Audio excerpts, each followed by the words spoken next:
In this video, we're going to show you how to fix a squealing AC compressor in your car. Let's get to it. If your serpentine belt is correctly tensioned but your AC compressor still makes a lot of noise, this usually means that either your compressor pulley bearing or compressor clutch is worn and needs to be replaced. We're going to show you how so you can save a lot of money not having to buy an expensive new compressor. Before removing the serpentine belt, you want to test if your compressor coil is working. To see if your coil works, start your engine and engage the air conditioner. This will send power to the coil, which is an electromagnet, and pull the clutch plate against the moving pulley, causing the compressor to spin with the serpentine belt.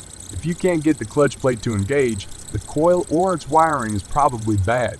After taking off the serpentine belt, which we explained in detail in a separate video on how to replace your serpentine belt, which we'll link in the description below, you first need to remove the clutch plate. But as you can see, it spins freely with our wrench. To be able to put force on that bolt, grab a long screwdriver and wedge it in between there to hold the clutch plate in place. If your clutch plate is flat and you don't have that option, try holding it with tongue and groove pliers. With the bolt cracked loose, you can just take it out by hand. Then pull and wiggle the clutch plate until it comes off. But be careful when removing it, there's one or multiple spacers in there, so make sure you don't lose them. As you can see, one of our spacers almost fell out because it's stuck to the compressor shaft, but usually it will remain inside the hole in the clutch plate. The next step is to remove the snap ring holding the clutch in place. So you'll need snap ring pliers because these two tips fit exactly in the two holes at the end of the snap ring, allowing for an easy removal and installation. So line the holes up and open the ring to remove it. It's super easy when using these pliers. After removing the snap ring, you need to take off the pulley.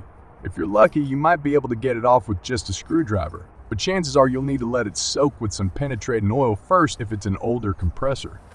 Place a rag underneath the pulley to protect the alternator and surrounding pulleys from oil.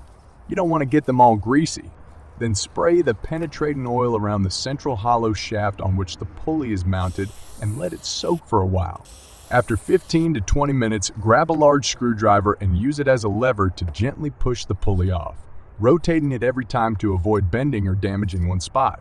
Usually this works, but if it needs a bit more persuasion, soak it some more with penetrating oil and gently use a crowbar afterwards. As you can see, we needed the extra leverage because the pulley was really stuck on there, but we finally managed to pry it off bit by bit until we could remove it by hand. Our coil still works fine, so we're not going to take it off and replace it, but if you do want to replace it, you usually only need to remove one more snap ring and it will slide right off. But make sure to check for your specific vehicle. If you don't replace it, it's best to clean it a bit and remove the rust with a scuff pad. We replaced the pulley bearing itself, but we'll show you the detailed steps on how to replace a pulley bearing in a separate video on our channel, so make sure to check it out. It's super easy. We'll put a link to it in the description under the video, or you can click the pop-up on your screen. Then put the new or repaired clutch pulley back in place. To slide it on all the way, grab a wooden block and a mallet and tap it in place. You don't want to hit it with a mallet directly because you could chip or damage the pulley. Keep going until it's all the way on there and doesn't move any further. You can't put it on too far. With the pulley in place, reinstall the snap ring and make sure it is properly seated.